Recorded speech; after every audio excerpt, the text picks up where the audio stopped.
अर्शन ते नालो अल्लाह जे ज़ात बाबरकात या पांजे अंबिया जे दरमियान में अल्लाह जे ज़ात नालो जेको अल्लाह उन्हनि खे ॿुधायो उहो बि मुहम्मद न हुयो। मां अल्लाह जे क़ुरान करीम जी आयत तिलावत करण थो चाहियां। हज़रत ईसा अलैहिस्सलाम पंहिंजे क़ौम सां गॾु वेठो आहे।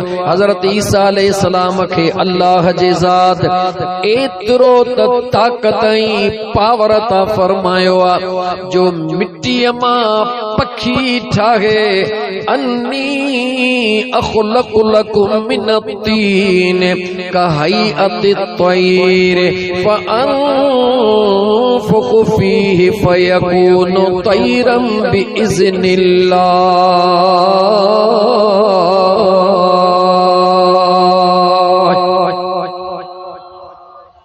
मुझे सुने करीम रब हजरत ईसा अलैहिस्सलाम के एतरी ताकत ता फरमाई मिट्टीअ मां पखी ठाहे उनखे चवे अल्लाह जे हुकुम सां उॾर त उहो पखी रब जो क़ुरान थो चवे रब जे हुकुम सां उॾामण शुरू कंदो आहे।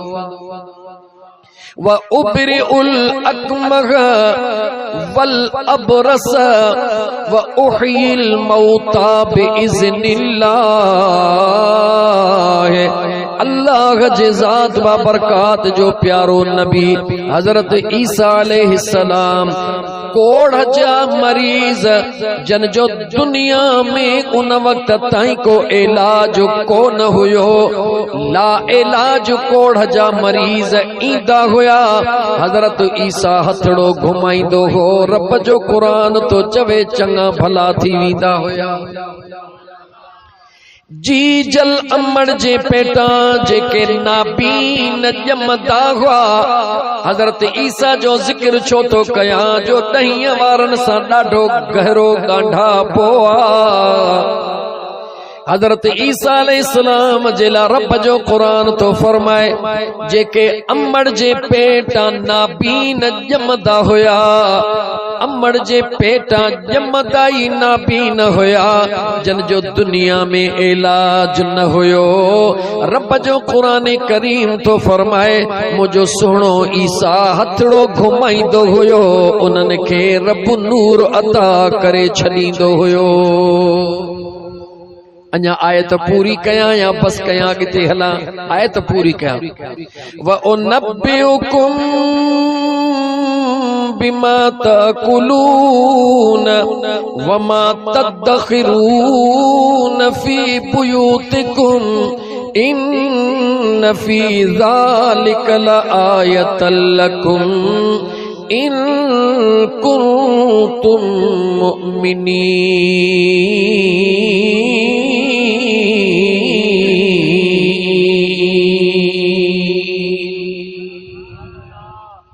अल्लाह जो क़ुरान जॾहिं न दिल खे सुकून ॾेव त दिल सां थधो साह खणी चयो सुभान अल्लाह। अल्लाह जे ज़ात फरमायो मुझो प्यारो ईसा अलैहिस्सलाम इहे सभई मौजिज़ा मां ईसा अलैहिस्सलाम खे ॾिना। अचण वारनि खे चवंदो हुयो तव्हां जेको खाई आया हो मां उहो बि ॼाणा थो जेको तव्हां घरनि में रखी आया हो मां ईसा अलैहिस्सलाम उहो बि ॼाणा थो। व उनब्बिउकुम पुछंदो मां तव्हांखे ॿुधायां। हज़रत ईसा क़ुरान थो चवे हज़रत ईसा अलैहिस्सलाम अचण वारनि खे चवंदो हुयो उम्मत खे ईसाइन खे चवंदो व उनब्बिउकुम छा मां तव्हांखे ॿुधायां बिमा तअकुलून व मा तदखिरून फी बुयूतिकुम जेको घरों खाई आया हो उहो बि मां तव्हांखे ॿुधायां जेको घर में रखी आया हो उहो बि मां तव्हांखे ॿुधायां। अल्लाह क़ुरान में चवे थो इन फी ज़ालिका लआयतल लकुम बेशक ही तव्हां जे लाइ निशानियूं हैं बेशक ही तव्हां लाइ निशानियूं हैं इन कुंतुम मुमिनीन जे कदे तवा मोमिन आयो त इए तवा जे ला निशानियूं हल त मुझो नबी उहो कुछ कंदो आ उहो कुछ ॾिसंदो आ जो जेको सब कंहिंखे ॾिसण में को न ईंदो आ। ये मौजज़ा कंहिंजा बयान कयूं जो हज़रत ईसा अलैहिस्सलाम जा कंहिंजा मौजज़ा हज़रत ईसा अलैहिस्सलाम जा, लेकिन आखिरी इमाम इमाम महदी अलैहिस्सलाम छा नालो वरतो इमाम जवाब ॾियो इमाम महदी अलैहिस्सलाम। इमाम महदी सुनो कंहिंजे मुंहिंजा दोस्त पुश्त मां हूंदो चो इमाम हसन पाक जे कंहिंजे पुश्त मां इमाम हसन पाक जे हज़रत ईसा अलैहिस्सलाम भी हूंदो। इमाम महदी सुनो पहिरीं ईंदो। हज़रत ईसा अलैहिस्सलाम ज़ुहर जे टाइम ते अल्लाह जे हुक्म सां जेके अर्शन ते रहायो वियो आ। मुंहिंजा दोस्त पाराड़ीअ में कहिड़ा वेही शहरनि जा नाला वठां, कहिड़ा वेही मुंहिंजा दोस्त अज़ीज़ उन्हनि मुल्कनि जा नाला ॿुधायां। मस्जिद जे मीनार ते लहंदो हज़रत इमाम महदी अॻे ई हूंदो। ज़ुहर जो टाइम हूंदो। इमाम महदी सुहिणो चवंदो हज़रत ईसा अलैहिस्सलाम खे ऐं अल्लाह जा नबी निमाज़ जो टाइम थी वियो आहे, हली अचो अचे निमाज़ पढ़ायो। ए हज़रत ईसा अलैहिस्सलाम चवंदो मां अल्लाह जो नबी ज़रूर आहियां, पर हिन वक्त ज़मीन ते मां अचण जो अल्लाह का दुआ घुरी मुंहिंजा मौला मूंखे महबूब मुस्तफ़ा जो उम्मती करे दुनिया में रहाइजा। जॾहिं दुनिया का घुराई त महबूब मुस्तफ़ा जे उम्मतीअ जे हैसियत में घुराइजा। इमाम महदीअ खे चवंदो हज़रत ईसा त तूं मुंहिंजे मुस्तफ़ा जो बचड़ो है, निमाज़ तूं पढ़। केतिरो गहरो ताल्लुक़ आहे हज़रत ईसा अलैहिस्सलाम जो मुंहिंजे महबूब मुस्तफ़ा जे बचड़नि सां। लेकिन मां अञा जेका ॻाल्हि करणु पई चाही उहा पोइ ते रहिजी वई त उन हज़रत ईसा अलैहिस्सलाम जॾहिं पंहिंजे उम्मत खे ॿुधायो त तव्हां मूंखे त ही रंगनि में ॾिठो आहे, अल्लाह मूंखे हेतिरो पावर ॾिनो आहे, मगर जेको अचण वारो महबूब आहे, जेको अल्लाह जो महबूब आहे, जंहिंजे लाइ अल्लाह काइनात सॼी सजाई आहे, उनखे अल्लाह एतिरा त अख्तियार ऐं पावर ॾिना हल जो मां तव्हांखे ख़ुशख़बरी थो ॿुधायां। हज़रत ईसा अलैहिस्सलाम जे ग़ुलामनि उम्मत अर्ज़ कयो सुहिणा उहो तव्हां खां बि अफ़ज़ल हूंदो। हज़रत ईसा अलैहिस्सलाम जवाब ॾिनो उन सुहिणे नबीअ जे उम्मती हुजण लाइ मां रब खां दुआ घुरी आहे। मां ईसा अलैहिस्सलाम उन जो उम्मती हुजण जे लाइ अल्लाह का दुआ घुरी आहे। वो अहिड़ो महबूब हूंदो। उम्मत चयो सोना उन जी का निशानी अल्लाह जे क़ुरान करीम ॿुधायो व मुबश्शिरम बिरसूली यअती मिन बअद इस्मुहु अहमद। हज़रत ईसा अलैहिस्सलाम जवाब ॾिनो उन सोने महबूब जो नालो अर्शन ते अहमद आ। छा है नालो अर्शन ते अहमद आ, लेकिन फर्श ते जेको उन जो नालो आ वो अल्लाह जी ज़ात हज़रत ईसा अलैहिस्सलाम खां भी पंहिंजे हमद जे उन हिजाब वारे पर्दे में मादे हमद जे मादे में महफूज रखियो। यानी अल्लाह जे नबी ईसा अलैहिस्सलाम भी कुरान ॿुधाए तो जेको हुजूर जो नालो उम्मत खे ॿुधायो वो अहमद ॿुधायो, छो त अर्शन ते ऐलान हुया अहमद जा मुहम्मद जो इस्म मुबारक। तॾहिं अल्लाह पंहिंजे कुदरत सां ज़ाहिर फरमायो जेॾी महिल अम्मा आमिना जे पाक वजूद मां मुंहिंजो महबूब मुस्तफ़ा मके जे सरज़मीन ते कदम रखियो। मुझे मदीने जे मीर जो इस्म मोहम्मद अल्लाह छा में छुपाए रखियो जो हमद जे मादे में इमाम हसन ऐं हुसैन सोहणे जो इस्म अल्लाह जे ज़ाती हे नाला छा में छुपाए रखिया जो जन्नत में अल्लाह पांजे हुस्न जे मादे में छुपाए रखिया जेको हसन ऐं हुसैन केॾो बि नाले खे फेराए पर हसीन थींदो हुसैन थींदो हुस्न थींदो मिटिजी कोन सघंदो नालो तब्दील थी कोन सघंदो। इहे कायनात जा उहे टे अज़ीम इंसान हन जन जा अज़ीम नाला रब उन्हनि खां अॻु में कंहिंखे नसीब हुई जवाब ॾियो नसीब हुई। ऐं वरी क़यामत जे अचण ताईं जेके न औलाद न थींदो आहे उहो दुआ घुरंदो आहे मुंहिंजा मौला मूंखे को पुटड़ो ॾेई त तुंहिंजे महबूब मुस्तफ़ा जो पाक नालो रखां। को बे औलादी चंदो मौला अज 10 मुहर्रमुल हराम जी रात आ बे औलादी हां मौला मूंखे को बचड़ो नेक सालिह ॾे त इमाम हुसैन लजपाल जो नालो रखां। त मुंहिंजा दोस्त अज उन हस्तिन जो ज़िक्र था कयूं जन जो ज़िक्र करण भी इबादत आ त ॿुधण भी इबादत आ। जो त बाबा ही लाइट बंद कर हिन न लाइट बंद कर बाबा। अजो की रात इमाम आली मकाम इमाम हुसैन अलैहिस्सलाम 9 मुहर्रमुल हराम जी शाम हुई। 9 मुहर्रमुल हराम जी शाम यजीद शाम जे वक्त में मुझा दोस्त पूरो जीकड़ो काफिलो कढबो आ जंग जे तैयारी जे ला खीमन मां निकरी अचन था। इमाम अली मकाम जे खीमन जे तरफ अंदर के आवाज दिनो मुझा साईं दुश्मन जंग जे ला अचन पया। इमाम अली मकाम बाहर निकरी करे उन्हनि के फरमायो ओ बेवकूफो कदे शाम जे टाइम में भी जंग जो आगाज थियो आ सभिनी चयो त कोन थियो आ। इमाम आली मकाम इमाम हुसैन अलैहिस्सलाम फरमायो इहे ॿाराणियूं हरकतूं छो था कयो मोटी वञो रात के गुज़रण ॾियो अव्हां भी सोचो असां भी सोचो जीअं ख़ैर जो सुबुह थींदो उहो ई थींदो जेको मुंहिंजे करीम रब जे ज़ात खे मंज़ूर हूंदो। अजो की रात जी मोहलत आम लफ्ज चया वेंदा आहिनि त अजो की रात जी मोहलत इमाम हुसैन यजीदन खां घुरी ईअं नाहे।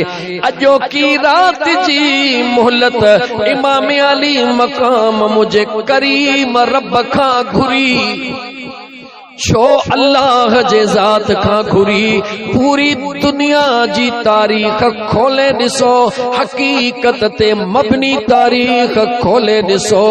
इशा जी नमाज पढ़ण खां बाद इमाम आली मकाम इमाम हुसैन अलैहिस्सलाम अजो की रात हुई 10 मुहर्रम जी रात। इमाम आली मकाम जेके भी साथी गॾु आया सभिनी खे हिकिड़े खीमे में गॾु करे इमाम आली मकाम सभिनी के खुतबो दिनो ओ मुझा साथियो ओ मुझे महबूब करीम अलैहिस्सलातु वस्सलाम जा आशिको मां इमाम हुसैन तवा के इजाजत थो दिया जो त यजीद ऐं यजीदी मां हुसैन जे सिर जा घोरा कदई भी नाहक ते हक पा कदई भी नाहक जे हथ ते हक कदई भी बैयत न कंदो उहे मां हुसैन पाक जे जान जा घोरा मां अल्लाह जे राह में जान कुर्बान करण जे ला तैयार हां। तव्हां सभिनी खे इजाजत थो ॾियां इन वाइदे सां गॾु त क़यामत जे ॾिहाड़े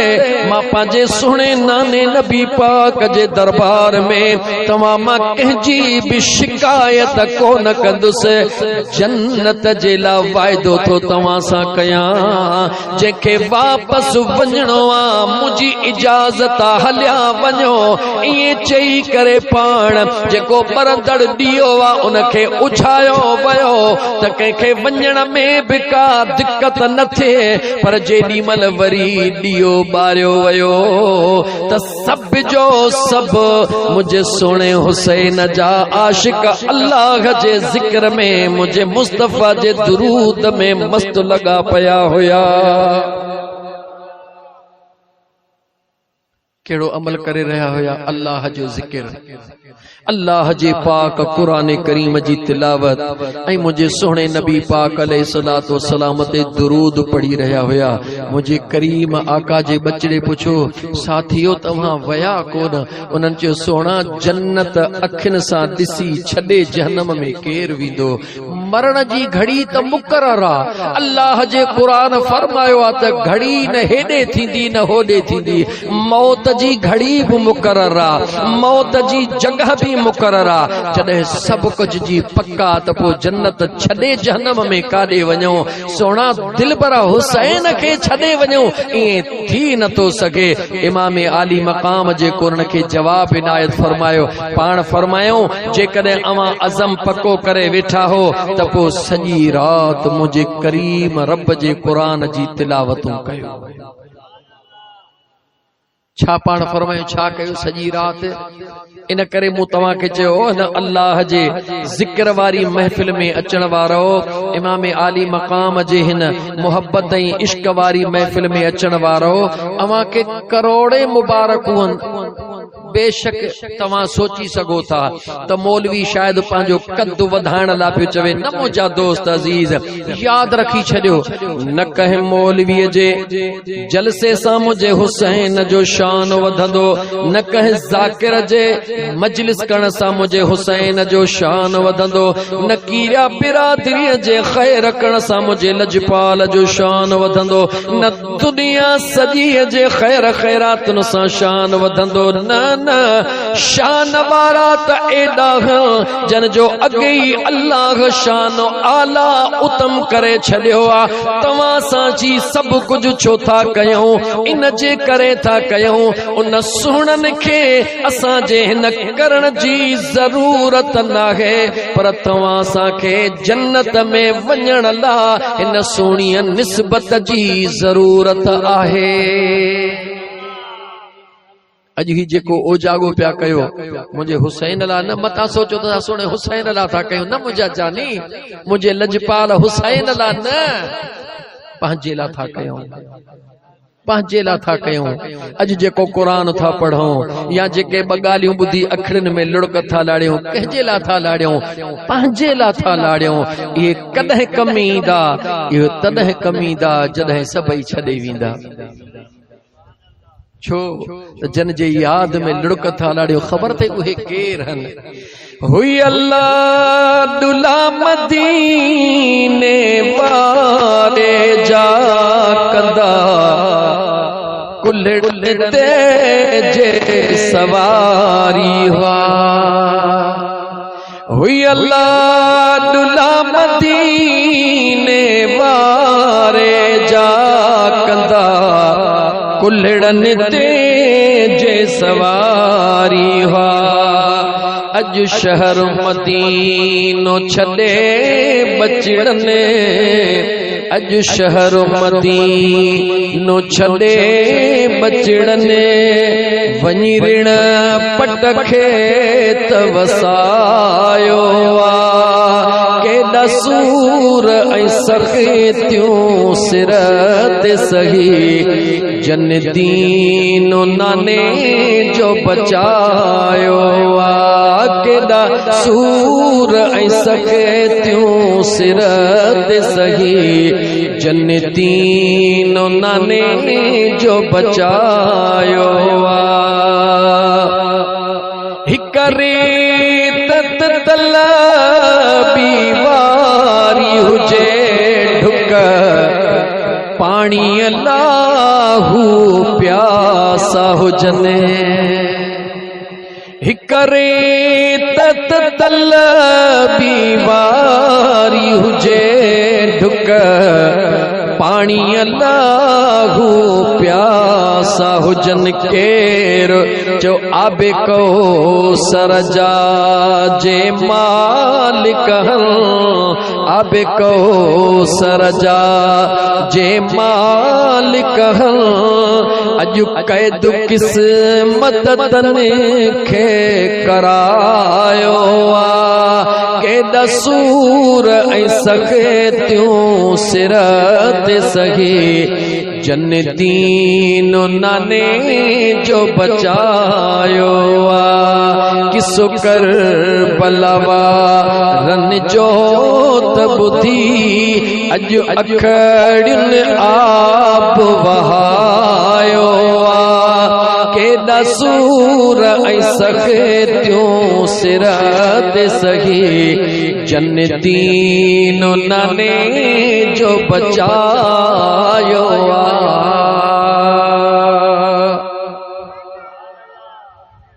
हाई खालिद तनी जो गुलाम आहे गुलामन में वने शलतमो निकरी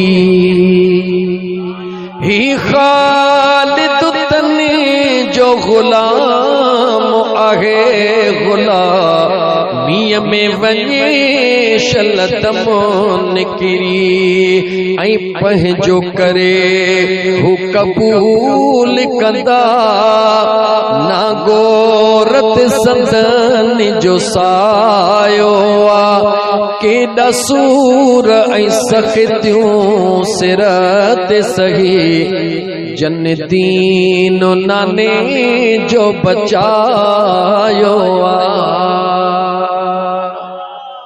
केर चौलज पाल हुसैन केर चौलज पाल हुसैन कहड़ो हुसैन जय हुसैन जेला रवायत केर थो करे हजरत मौला अली हदीस केर हदीस जो रावी केरा चो सुनो मौला अली इन हदीस के नकल करण वारो केरा जो इमाम जलालुद्दीन सुयूती रहमतुल्लाह ताला अलैहि जरा इन हदीस मुबारक दे गौर कयो मुझे मदीने जे मीर फरमायो हुब्बु अहल बैतिल हुब्ब अहल बैतिल नाफिउल अला सबअत मवाक़ि मदीने जे मीर सल्लल्लाहु अलैहि व आलिहि वसल्लम फरमायो मुझे अहल बैत सां जेको प्यार कंदो अल्लाह जी ज़ात सतन जगहुन ते उनखे मुझे अहल बैत जे प्यार जो नफ़ो अता फरमाइंदो घणनि जगहुन ते जवाब दियो घणनि जगहुन ते सतन जगहुन ते हदीस रवायत कई कई जो सुने अलील मुर्तजा नकल कई कयो इमाम जलालुद्दीन सुयूती या रसूल अल्लाह सल्लल्लाहु अलैहि वसल्लम उहे सत जगहूं कहिड़ियूं इन करे जल्दी जल्दी हदीस पियो ॿुधायां अवां खे यकीन थी वञे त ही जेके घड़ियूं घारियूं पया इहे अजायूं नाहिनि हिते बि सजायूं त हुते बि सजायूं हने मदीने जे मीर सल्लल्लाहु अलैहि व आलिहि वसल्लम जे ज़ात बाबरकात फरमायो सब खां पहिरीं मंज़िल व इंदल मऊत मदीने जे साईं फरमायो मौत अचण हक़ जॾहिं इज़राइल अल्लाह जे हुक्म सां के जो साह कढण ईंदो आ पो जेकॾहिं उन जो मुझे अहल बैत सां प्यार हूंदो आ कैसा प्यार हूंदो आ जवाब दे कैसा प्यार हूंदो आ अहल बैत सां प्यार हूंदो आ अल्लाह जी ज़ात बाबरकात इज़राइल के हुक्म कंदो आ मुझे महबूब मुस्तफा जे बचड़न सां प्यार करण वारो आ इन जो रूह इएं कब्ज़ कजा ॼण मखण मां वार निकिरी वञो पहिरी मंज़िल आले रसूल मां अञा खोलिया आले रसूल कंहिंखे चइबो आहे जरा कन खोले ॿुधजा हज़रत अब्बास मुझे मुस्तफ़ा जो सॻो चाचो उहो बि आले रसूल आहे हज़रत अमीर हमज़ा मुझे हबीब जो चाचो उहो बि आले रसूल आहे हज़रत अली मुर्तज़ा भी आले रसूल आहे हुज़ूर जूं तमाम अज़वाज मुतहरात भी आले रसूल आहे अली मुर्तज़ा जो भाउ भी आले रसूल आहे अम्मा फातिमा ज़हरा भी आले रसूल आहे हसन ऐं हुसैन भी आले रसूल तव्हां चवंदव त हे सभु आले रसूल जी जी इहे सभई आले रसूल हे मुंहिंजो जिस्म